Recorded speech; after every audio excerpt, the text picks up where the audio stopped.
नमस्कार शेतकरी बांधवांनो, मी प्रतीक सूर्यवंशी, महसूल सहाय्यक, रावेर तहसील कार्यालय, जिल्हा जळगाव. शेतकरी बांधवांनो, शेतरस्ता हा शेतकऱ्यांचा जिव्हाळ्याचा विषय आहे. या शेतरस्त्याच्या संदर्भात महाराष्ट्र शासनाने वेगवेगळे शासन निर्णय घेतलेले आहेत. बघा, शेतकऱ्यांना दोन प्रकारे रस्ता मिळतो. एक आहे मामलेदार कोर्ट अधिनियमचे कलम 5(2) अन्वये हा रस्ता मिळू शकतो, जो की पूर्वपार वहिवाटीचा रस्ता आहे. अनेक वर्षांपासून जो रस्ता आहे, असा रस्ता जर एखाद्याने अतिक्रमण केलेला असेल किंवा अडवलेला असेल, तर या कलमाचा आधार घेऊन शेतकरी रस्ता मिळवू शकतात. ते अतिक्रमण काढून घेऊन पूर्वपार रस्ता वापरू शकतात. आणि दुसरं जे कलम आहे ते महाराष्ट्र जमीन महसूल संहिता 1966 चे कलम 143.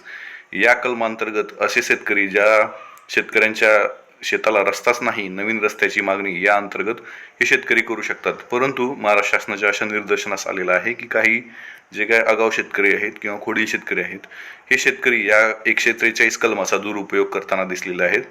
या शेतकऱ्यांना पर्यायी रस्ता असून सुद्धा जवळचा किंवा सोयीस्कर व्हावा म्हणून ते मुद्दाम या कलमाचा दुरुपयोग करताना दिसत आहेत.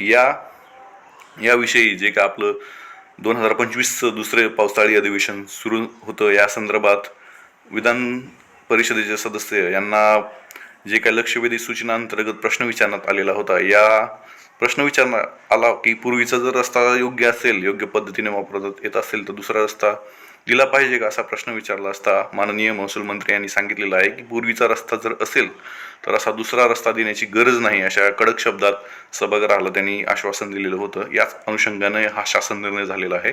आपण पाहू शकता, त्यांनी सरळ सरळ गायडन्स दिलेले आहेत की महाराष्ट्र जमीन महसूल संहिता 1966 चे कलम 143 अंतर्गत जर एखादा रस्ता सुव्यवस्थित असेल, रस्त्याचा हक्क देण्याचा मुख्य उद्देश म्हणजे किंवा संबंधित जमिनीला योग्य आणि वाजवी प्रवेश देण्यासाठी ह्या कलमाचा उपयोग केला जातो, जो की 143 अंतर्गत असा रस्ता दिला जातो की ज्या गटाला किंवा ज्या शेताला रस्ताच नाही, परंतु अशा निर्णयास आले की एखाद्याला शेतीत जाण्यासाठी रस्ता आहे, परंतु तो नव्याने दुसरा रस्ता मागत आहे. अशा परिस्थितीत हा अर्ज बाद करावा, या अर्जाची दखल घेऊन असे सरळ सरळ या शासन निर्णयाद्वारे तहसीलदाराला काही गायडन्स देण्यात आलेले आहेत. अशा शेत जमिनीसाठी नवीन रस्ता किंवा पर्यायी रस्ता कोणत्याही परिस्थितीत मंजूर करू नये, असं या अर्जात सांगितलेलं आहे. एखाद्या शेतकऱ्याचा केवळ अधिक सोयीसाठी किंवा कमी अंतरासाठी किंवा वैयक्तिक फायद्यासाठी नवीन रस्ता मंजूर करू नये, असं त्यांनी यामध्ये सांगितलेलं आहे. म्हणजेच 143 अंतर्गत जर रस्ता असेल, पर्यायी रस्ता असेल, परंतु शेतकरी अधिक सोयीसाठी किंवा कमी अंतरासाठी किंवा वैयक्तिक फायद्यासाठी जर अर्ज करत असेल, तर असा अर्ज मान्य करू नये, असा अर्ज फेटाळावा. यामध्ये 2 नंबरला यांनी सांगितलेलं आहे की तहसीलदार यांनी शेतरस्त्याच्या मागणीच्या अनुषंगाने वस्तुस्थितीची प्रत्यक्ष स्पॉट इन्स्पेक्शन करावं, प्रत्यक्ष स्थळ पाहणी करावी आणि शेतकऱ्याला त्याच्या शेतामध्ये जाण्या येण्यासाठी पर्यायी रस्ता उपलब्ध असल्यास नवीन रस्ता मंजूर करू नये आणि दुहेरी रस्त्याबाबतच्या ज्या काय मागण्या आहेत ते फेटाळाव्यात, अशा या GR मध्ये त्यांनी सांगितलेलं आहे. आणि या परिपत्रकाचं पालन काटेकोरपणे करावं, नाही केलं तर त्यावर शिस्तभंगाची कारवाई करण्यात येईल, असं सांगितलेलं आहे. बघा, मामलेदार अधिनियम 1906 कलम 5(2) नुसार करण्यात येणाऱ्या कारवाईला सदर परिपत्रकातील तरतुदी लागू नाहीत, असं सांगितलेलं आहे. हे फक्त परिपत्रक 143च्या कलमासाठीच आहे. महाराष्ट्र जमीन महसूल संहिताचं जे काही 143 कलम आहे त्याच्या संदर्भात आहे.